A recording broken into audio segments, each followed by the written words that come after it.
आपका काम सिर्फ क्या होता है, ऑथर की रीजनिंग को, ऑथर के कंक्लूजन को हल्का सा कमजोर करना कि हाई बीपी जो है वो बढ़ जाता है जब आप ज्यादा सोडियम खा लेते हो। फोन पे कॉल का भी कॉस्ट बढ़ा दो, डबल कर दो 1970 से 1990। तो ऑथर ने इस बात से प्रूव कर दिया कि जब हम इन दोनों बच्चों के ग्रुप का बिहेवियर देखा तो हमने देखा हाइपर एक्टिविटी लोगों की बच्चों की इंक्रीज नहीं हुई। ऐसी इंफॉर्मेशन है तेरे पास, ऐसी नॉलेज है तेरे पास, ऐसी टेक्निक है तेरे पास, तो देता क्यों नहीं। हेलो एवरीवन, वेलकम टू क्लैच वाला। I am advocate Mansi Jain. आज का हमारा सेशन है वीकनिंग द आर्ग्यूमेंट के ऊपर, जो कि हमारा सेकंड सेशन है लॉजिकल रीजनिंग का in the nexus 2.0 batch.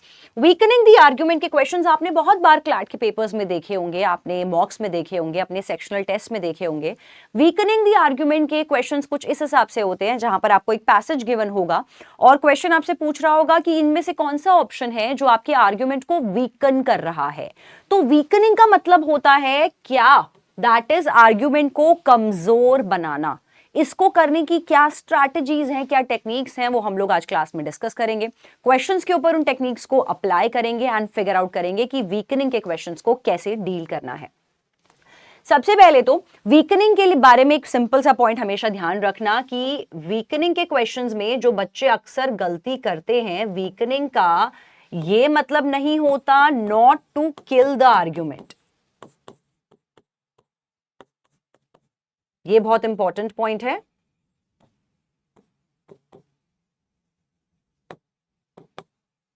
The goal is to create or cast a doubt on conclusion of the author. जिन बच्चों को नहीं पता कंक्लूजन क्या होता है, how to figure out conclusion, हम लोग का सबसे इंपॉर्टेंट फर्स्ट लेक्चर था the introduction to the logical reasoning, जहां पे हमने पढ़ा था कि कंक्लूजन क्या होता है। मैं बहुत बार बच्चों को बोलती हूं कि अगर आपको लॉजिकल रीजनिंग में प्रीमाइस और कंक्लूजन नहीं पता, अगर आपको लॉजिकल रीजनिंग में बेसिक फाउंडेशन नहीं पता, तो आपको आगे का कुछ भी नहीं समझ में आता कि किस तरह से पैसेज बेस्ड क्वेश्चंस को डील किया जाता है। तो अभी हम बात कर रहे हैं वीकनिंग की। लास्ट क्लास में हमने स्ट्रेंथनिंग क्वेश्चंस किए थे। वीकनिंग के लिए इंपॉर्टेंट पॉइंट जो बच्चे गलती करते हैं, और आपको हमेशा एक ऑप्शन ऐसा मिलता है जो एलिमिनेशन में जाता है, जो ऑप्शन आपके पूरे आर्ग्यूमेंट को, आपके पूरे कंक्लूजन को ब्रेक कर रहा होगा, शैटर कर रहा होगा। तो जो ऑप्शन आपके पूरे आर्ग्यूमेंट को किल कर रहा है, शैटर कर रहा है, मार रहा है, बेसिकली वीकन का मतलब होता है कमजोर बनाना, मार डालना नहीं होता कि जान ले लोगे, culpable homicide amounting to murder कर दोगे, जो लीगल रीजनिंग में हमने पढ़ा था। आपका काम सिर्फ क्या होता है, ऑथर की रीजनिंग को, ऑथर के कंक्लूजन को हल्का सा कमजोर करना, आर्ग्यू करना उसके साथ कि यार ये वाला पॉइंट तेरे आर्ग्यूमेंट को हल्का सा वीक कर सकता है। तो इस केसेस में ये होती है आपका वीकनिंग का मेजर गोल। करते कैसे हैं वो समझेंगे। नंबर 1, कोई भी ऑप्शन जो वीकन कर रहा है डायरेक्टली अजम्पशन को, तो आपने अजम्पशन ऑलरेडी पढ़ लिया, आपने देख लिया अजम्पशन को कैसे फिगर आउट किया जाता है। तो अजम्पशन को, यहां पर आपके पास प्रीमाइस है, कंक्लूजन है, अजम्पशन को जो ऑप्शन वीकन कर रहा है, तो that is the option that is create the doubt on assumption. जो ऑथर की अजम्पशन रही है, जो उसको वीकन कर रहा है। नंबर 1 स्ट्रैटेजी आपको ये देखना है, 4 ऑप्शंस में से ऐसा ऑप्शन जो अजम्पशन को वीक कर रहा है वो यहां पे करेक्ट आंसर में जाएगा। Number 2, any new information given in the passage that is making the assumption less likely to be correct। तो ये होता है आपका alternate premise, same conclusion।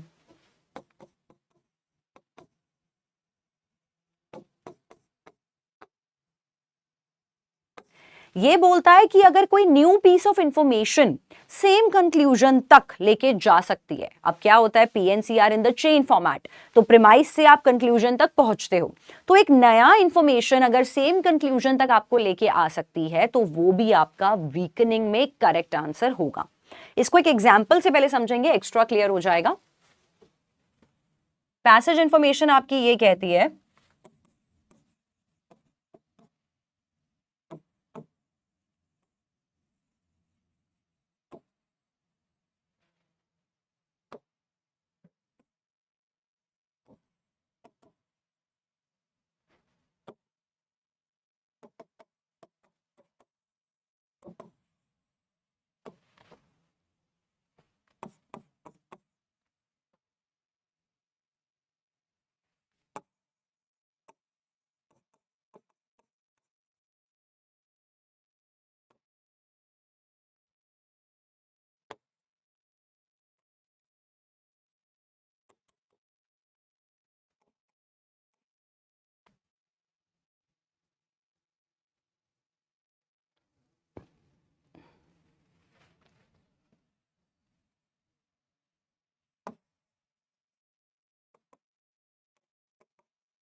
Question suppose आपको अभी एक शॉर्ट फॉर्मेट में पहले करेंगे, फिर लॉन्ग क्वेश्चन करेंगे। क्वेश्चन यहां पर आपसे ये बोल रहा है कि इस साल मॉनसून फेवरेबल था, जिस वजह से जो क्रॉप की प्रोडक्शन थी that went 10x this year, कि इस साल क्रॉप का प्रोडक्शन बड़ा फेवरेबल रहा, बहुत बढ़िया रहा, क्योंकि मॉनसून बहुत बढ़िया आया था, मॉनसून बड़ा फेवरेबल आया था। तो आपको ऑथर की इस रीजनिंग को यहां पर वीकन करना है। तो वीकनिंग के लिए फर्स्ट ऑप्शन जो कह रहा है कि अगर HYV सीड्स इस बार फार्मर्स ने बहुत अच्छे से यूज करे थे, बहुत ज्यादा अच्छी टेक्नोलॉजी के HYV सीड्स यूज किए थे, जिस वजह से क्रॉप प्रोडक्शन इनहैंस हो गई, तो this option is like a new piece of information, that is the use of HYV seeds, that is leading to the conclusion कि हाँ यार माना क्रॉप प्रोडक्शन बढ़ी, लेकिन तुम बोल रहे हो इसके पीछे जो कारण है वो कारण है इसका आपका सिर्फ और सिर्फ फेवरेबल मॉनसून। तो यार मैंने एक पॉइंट उठ के बोला कि यार HYV सीड्स को तो कंसिडर कर लो। तो ऑथर की जो रीजनिंग थी वो हल्का सा वीकन हुआ। जो ऑथर बार बार फेवरेबल मॉनसून को यहां पर हाँ ओके फेवरेबल मॉनसून उसी को ज्यादा प्रोजेक्ट कर रहा था, उसके फेवर में बोल रहा था, उसके बारे में जिंदाबाद बोल रहा था, उसका यहां पर आर्ग्यूमेंट हल्का सा वीकन हो गया जब मैंने बोला कि HYV सीड्स की आई वुड से खूबी भी यहां पे कंसिडर तो कर लो, उस वजह से भी तो क्रॉप प्रोडक्शन बहुत ज्यादा बड़ी हो सकती है। आप मॉनसून कर रहे हो, मैं बोल रही हूं HYV सीड्स, तो ऑथर की रीजनिंग यहां पर हल्की सी वीकन हो गई। सेकेंड ऑप्शन जो कह रहा है कि फर्टिलाइजर्स इस बार बहुत बढ़िया तरह से इस्तेमाल हुए थे, जिस वजह से क्रॉप प्रोडक्शन बढ़ी, बिल्कुल बड़ी बॉस, लेकिन कुछ प्रोडक्शन डैमेज भी हो गई कि थोड़ा सा फर्टिलाइजर एक्स्ट्रा यूज कर लिया, एक्सेसिव यूज कर लिया, तो कुछ प्रोडक्शन हल्की सी डैमेज भी हुई है, लेकिन अल्टीमेटली तो इंक्रीज ही हुआ है प्रोडक्शन के अंदर। तो now the students would think यार ये करेक्ट आंसर है, ये ऑथर की रीजनिंग को वीक कर रहा है। ये वीक नहीं कर रहा है, ये आपका ऑथर की रीजनिंग को रादर किल कर रहा है, जिसमें कि ये गलत आंसर में जाएगा। Why it is killing? क्योंकि ये बात ये बोल रहा है कि यहां पर कुछ पार्ट ऑफ प्रोडक्शन डैमेज भी हुआ है, लेकिन अल्टीमेट जो ऑथर का रीजनिंग था वहां पर 10x यील्ड चला गया था, कुछ भी डैमेज नहीं हुआ था। So that is why it is an incorrect answer choice, और A आपका एक ऐसा न्यू इंफॉर्मेशन है जो ऑथर की रीजनिंग को आराम से अप्रोप्रिएटली वीकन करेगा। वीकनिंग के जो क्वेश्चंस होते हैं वो किस टाइप के आते हैं, एक बार वो क्वेश्चंस देखते हैं। Which of the following will seriously weaken the argument? A simple direct question होता है जहां पे पूछते हैं कौन सा ऑप्शन ऑथर के आर्ग्यूमेंट को वीकन कर रहा है। यहां पर पूछते हैं कि ऑथर के आर्ग्यूमेंट पे कौन सा ऑप्शन बहुत हैवी तरह से, सीरियस तरह से डाउट क्रिएट कर रहा है, या फिर which of the option is effectively challenging the conclusion. जो ऑप्शन आपकी कंक्लूजन को चैलेंज कर रहा है, किल नहीं कर रहा, चैलेंज कर रहा है, तो वो इस केस में आपका वीकनिंग का क्वेश्चन होता है। Which of the following will seriously call into the question the argument? Call into the question argument का मतलब है जो कि अल्टीमेटली आपके कंक्लूजन से क्वेश्चन कर रहा है। जो ऑप्शन आपके कंक्लूजन से क्वेश्चन कर रहा है, आपके कंक्लूजन को कटघरे में खड़ा कर रहा है, उससे सवाल जवाब कर रहा है, उस पर डाउट क्रिएट कर रहा है, वो वीकनिंग का करेक्ट आंसर होगा। Which of the following is undermining the author argument? यहाँ स्पोक्सपर्सन पोजीशन लिखा है, क्वेश्चन में आर्ग्यूमेंट यहाँ पे ऑथर का भी हो सकता है, तो अंडरमाइनिंग का मतलब भी होता है that it is a weakening question. तो ये डिफरेंट फॉर्मेट्स हैं जिनमें एक तरीके से वीकनिंग के क्वेश्चन को पूछा जाता है। तो ऐसे क्वेश्चन आपके पास जैसे ही क्लैट में आएंगे तो घबराना नहीं है यार, ये वाला टाइप का क्वेश्चन तो मैम ने नहीं कराया था। क्वेश्चन स्टेम ये कहती है इस अलग अलग फॉर्मेट में आपसे वीकनिंग के क्वेश्चन पूछे जाते हैं, और स्ट्रैटेजी कौन सी अप्लाई करनी है जो अभी हम लोग पहले ऑलरेडी कवर कर चुके हैं। इन स्ट्रैटेजीज को अब थोड़े से क्वेश्चंस पे भी अप्लाई करेंगे।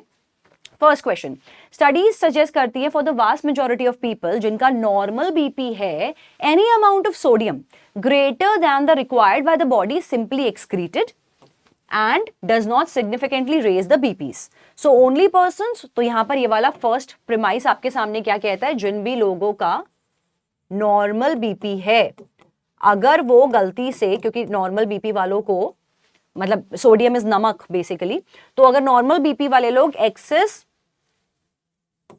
नमक या जो यहां लिखा है सोडियम को खाएंगे भी, तो बॉडी उनकी अपने आप उसको एक्सक्रीट कर देगी ऑटोमेटिकली।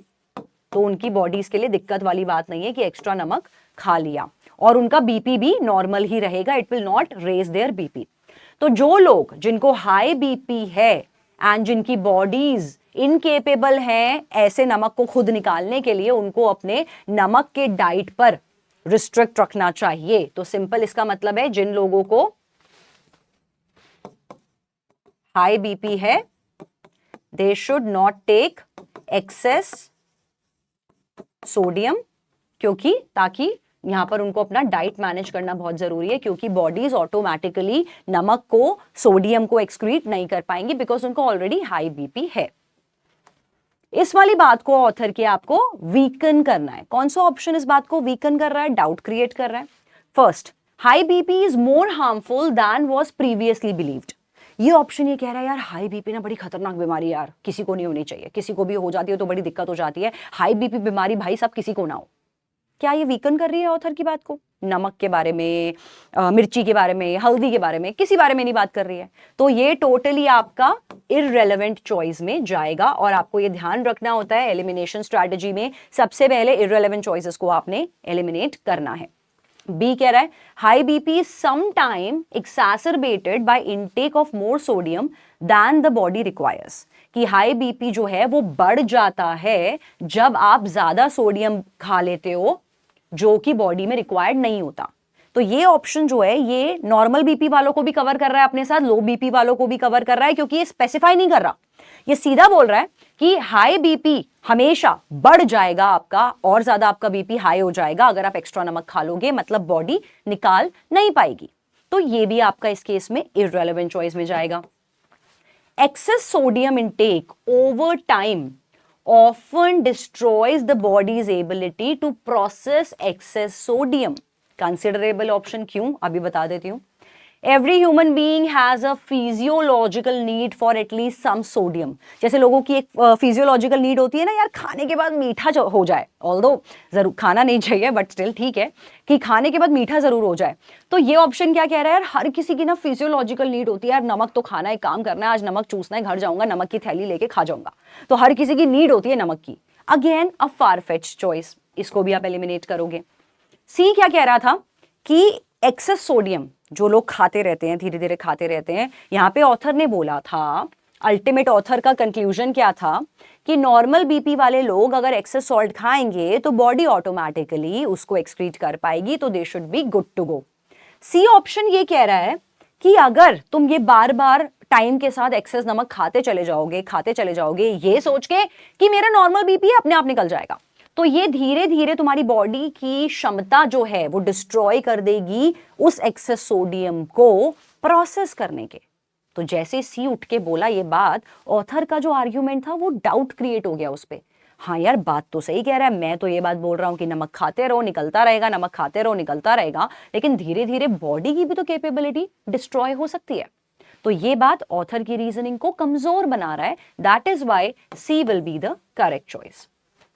सेकेंड क्वेश्चन, 1990 का एडिटोरियल था, उसमें ये लिखा था कि local phone pay calls have cost a quarter a piece ever since 1970। तो उस टाइम पे दे वर कॉस्ट अ क्वार्टर, मतलब 25 पैसा का there used to be the phone pay calls का रेट था, STD calls and booth calls back in 1970 का data है ये।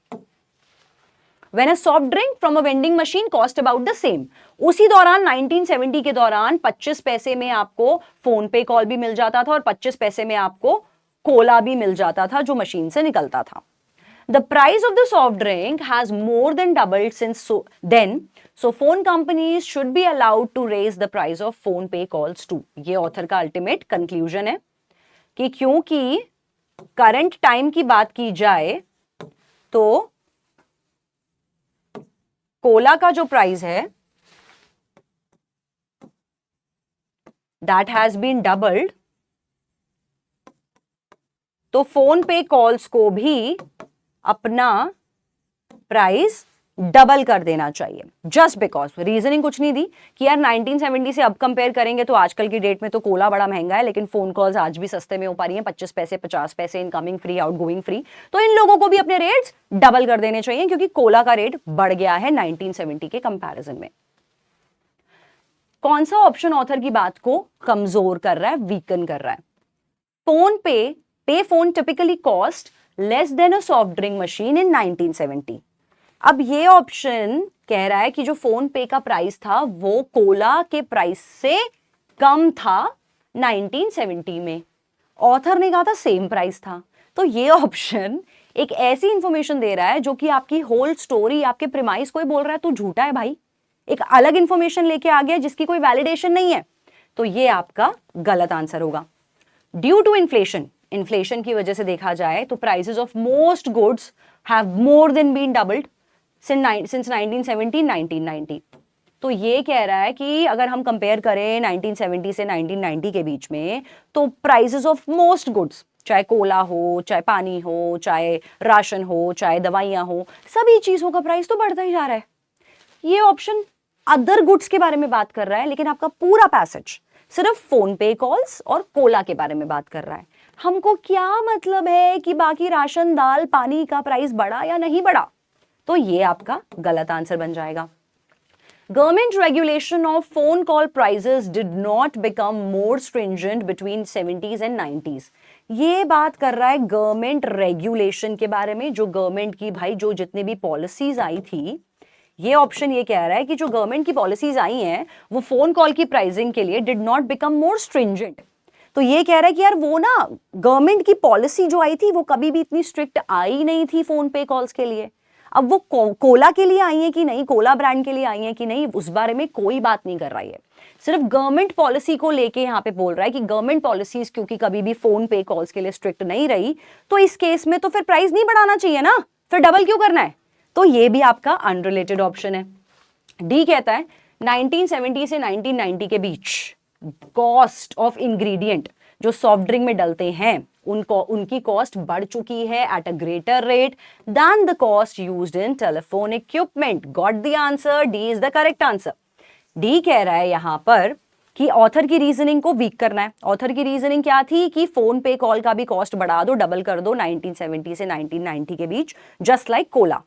डी वीकन कर रहा है। डी कह रहा है ठहरो जरा, मेरी बात तो सुनो। डी कह रहा है कि यार फोन पे कॉल की प्राइस इसलिए नहीं बढ़ाई है कि कोला में जो इंग्रेडिएंट्स डलते हैं, पानी, sugar, carbonated water, what ever जो भी चीजें उसमें डलती हैं, उनकी कॉस्ट बढ़ चुकी है 70 से 90 के बीच में, इसीलिए हमने कोला का प्राइस बढ़ा रखा है बॉस। लेकिन उसी से अगर हम कंपेयर करें तुम्हारे फोन पे कॉल का, तो वहां पर जो इनपुट कॉस्ट है इक्विपमेंट को लेके वो इतना नहीं बढ़ा, इसीलिए फोन पे कॉल आज की डेट में भी सस्ती है। सो दैट इज वाई ये ऑथर की बात को डाउट क्रिएट कर रहा है। वो कहेगा हाँ यार ये बात तो सही कर रहा है, फिर तो मुझे फोन पे कॉल्स के रेट को डबल के लिए नहीं बोलना चाहिए। So that is why D will be the correct answer choice. Now let's move ahead with another question. Sickles found at one archaeological site had scratched blades, but those found at second site did not.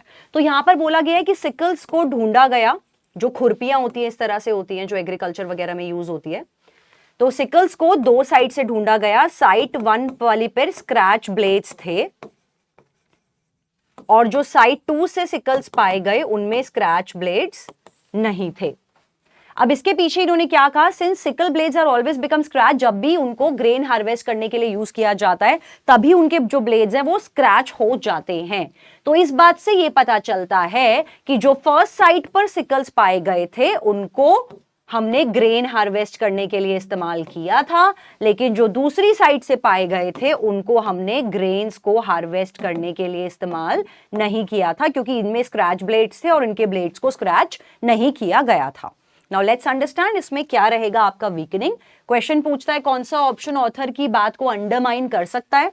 Number 1 कहता है कुछ sicles जो अभी तक पाए भी नहीं गए हैं पहली साइड से, उनके अंदर स्क्रैच ब्लेड्स नहीं है। आप देख रहे हो कि कितनी बकवास बात बोल रहा है ये ऑप्शन, कि जो सिकल्स अभी तक पाए भी नहीं गए हैं उन सिकल्स में स्क्रैच ब्लेड्स नहीं है। कैसे कह सकते हो भाई जब अभी तक वो पाए नहीं गए हैं? तो गलत इंफॉर्मेशन। स्क्रैचेस जो ब्लेड्स पर थे found at the first sight, जो फर्स्ट साइट पे जो स्क्रैच वाले ब्लेड्स पाए गए थे वो हुए हैं किसी और वजह से, something other than harvesting grain. Yes, ये आ गया डाउट, क्योंकि तुम तो ये बोल रहे हो कि स्क्रैच ब्लेड्स का कारण था ग्रेन। यहां से एक डाउट उठता हुआ आया, उसने पूछा क्या पता दे यूज टू किल एनिमल्स, क्या पता एनिमल्स को भी किल करने के लिए, मीट वगैरह कंज्यूम करने के लिए वो सिकल्स यूज करते हो, उस वजह से स्क्रैच आए हो। डाउट क्रिएट हो गया। दैट इज वाई बी आपका यहां पे सही आंसर होगा। सी कहता है सिकल्स जो दोनों ही साइड से पाए गए हैं उनको रिचुअल पर्पस के लिए इस्तेमाल किया जाता था, पूजा पाठ के लिए इस्तेमाल किया जाता था, चाहे वेदर और नॉट हार्वेस्ट करने के लिए पाया गया कि नहीं भी पाया गया, लेकिन रिचुअल के लिए यूज होते थे। रिचुअल के लिए यूज होते थे, माना ठीक है होते होंगे, लेकिन ये ऑप्शन जो है आपका ये नहीं बता रहा कि फिर स्क्रैच क्यों आया उनके अंदर, क्यों डिफरेंस था उन दोनों में, कैसे मान लिया कि स्क्रैच वाले और नॉन स्क्रैच वाले दोनों ही रिचुअल पर्पस के लिए यूज होते हैं। अनरिलेटेड ऑप्शन डी कहता है जो सेकेंड साइड पर टूल्स पाए गए अदर दैन सिकल्स वो ग्रेन के लिए यूज होते थे, हार्वेस्टिंग के लिए। अदर टूल से हमें क्या लेना देना बॉस, यहां पर हमारा जो पूरा कंटेंशन है वो सिकल्स पे, स्क्रैच ब्लेड्स पे और ग्रेन के ऊपर है, तो ये भी आपका गलत आंसर में जाएगा। Moving another question, we can now dismiss the widely held suspicion. एक वाइडली हेल्ड सस्पिशन है जिसको हम डिसमिस कर रहे हैं, तो कौन सी इंफॉर्मेशन को ऑथर फॉल्स प्रूफ करना चाहता है? एक मिथ है जिसको ऑथर यहां फॉल्स प्रूफ करना चाहता है। उस मिथ को क्या कि शुगर अगर कंज्यूम करते हैं वो बच्चे जिनको अटेंशन डेफिसिट डिसऑर्डर होता है, एडीएचडी, हाइपर एक्टिव होते हैं ऐसे बच्चे बहुत ज्यादा, तो उनको अगर वो लोग बच्चे शुगर कंज्यूम करते हैं तो उनकी हाइपर एक्टिविटी इंक्रीज हो जाती है। तो अल्टीमेटली शुगर की वजह से बच्चों की हाइपर एक्टिविटी इंक्रीज हो जाती है। इस मिथ को यहां पर ऑथर ने बस्ट कर दिया है। किस बात पे? साइंटिफिक एविडेंस क्या दिया? साइंटिफिक स्टडी में यहां पर देखा गया 3 कॉमन सब्सटेंसेस हैं, अलग अलग टाइप की शुगर्स होती हैं, तो 3 को स्टडी किया गया। वो कौन सी थी? Sucrose, fructose and glucose. 3 type की शुगर यहां पर ऑथर ने यूज करी स्टडी में। 3 टाइप की शुगर जब उसने इस्तेमाल करी तो उसने देखा कि जब ये हमने बच्चों को दी इन एक्सपेरिमेंट में, जहां पे हमने 2 ग्रुप बनाए, यहां पर कुछ बच्चों को तो हमने दी ये वाली टाइप की शुगर, यहां पे बोला receiving the type of sugar in their diets, and control group जो था वहां पर 2 ग्रुप्स बनाए, ग्रुप 1 और ग्रुप 2 बनाया बच्चों का।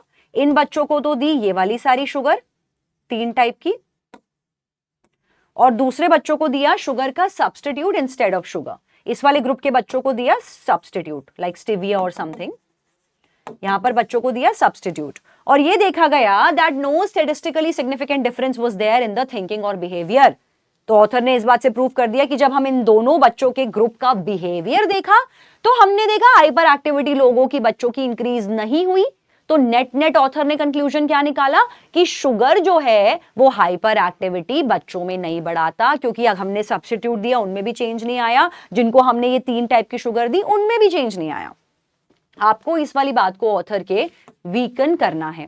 फर्स्ट कहता है consumption of sugar actually has a calming effect on some children. On पहली बात तो सम चिल्ड्रन नंबर 1 इसीलिए एलिमिनेटर है। कामिंग इफेक्ट बोल रहे हैं हाइपर एक्टिविटी के बारे में, ये कामिंग इफेक्ट पे अलग बात कर रहा है। Unrelated option, consumption of some sugar substitutes exacerbate symptoms of hyper activity.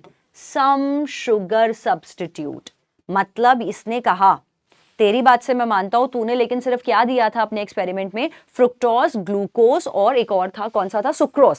तुमने सिर्फ 3 टाइप की शुगर दी और तुमने एक कंक्लूजन निकाल लिया कि बच्चों में हाइपर एक्टिविटी नहीं होती शुगर लेने के बाद।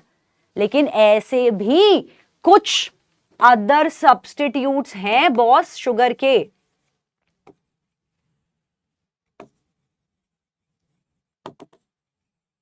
Not substitute, I would say other types of sugar.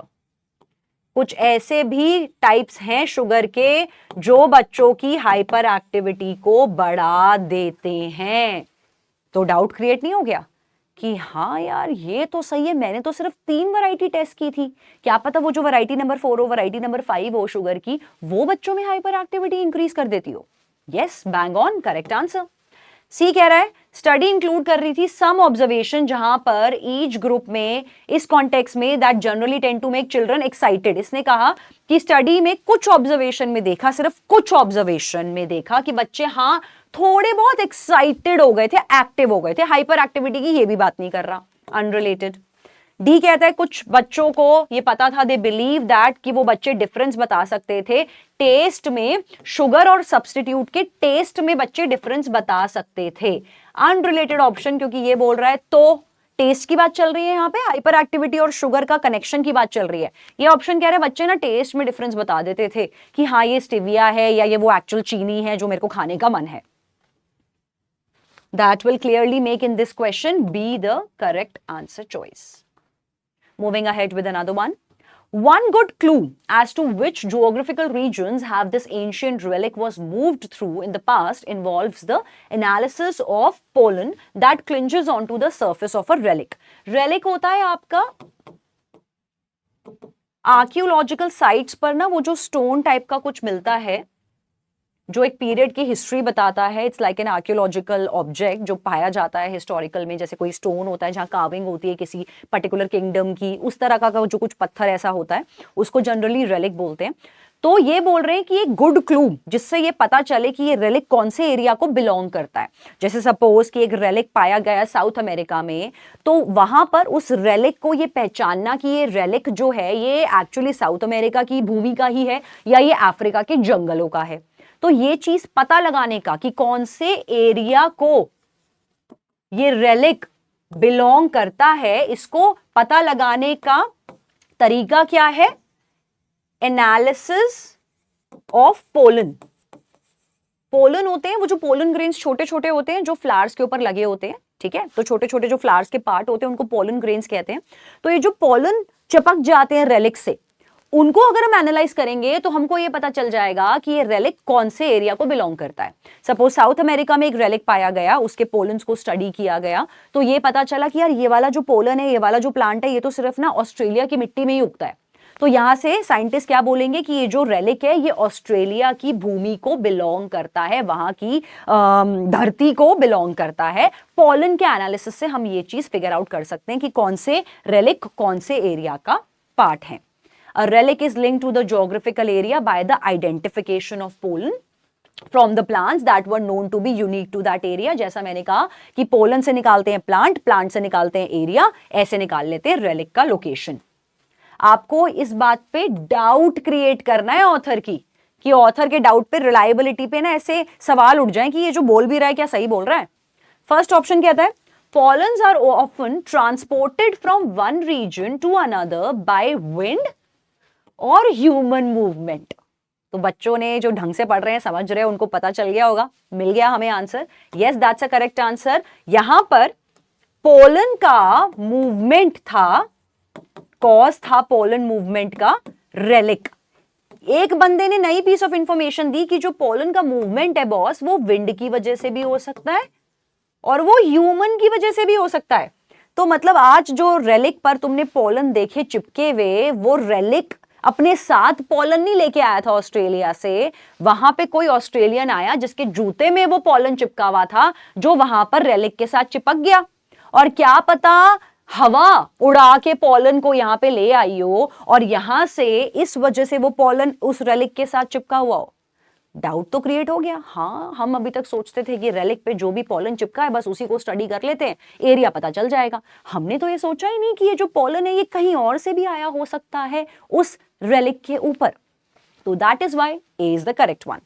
B कहता है सेवरल लेस कॉम्प्लिकेटेड मेथड्स भी हैं ये पहचानने के कि history of movement of an object, analysis of pollen की जगह बहुत लेस कॉम्प्लिकेटेड तरीके भी हैं अपने पास जिनसे हम पता लगा सकते हैं रेलिक के बारे में. तो भाई दे, ऐसी इंफॉर्मेशन है तेरे पास, ऐसी नॉलेज है तेरे पास, ऐसी टेक्निक है तेरे पास, तो देता क्यों नहीं? सिर्फ इतना क्यों बोल रहा है? हाँ, और भी मेथड्स हैं.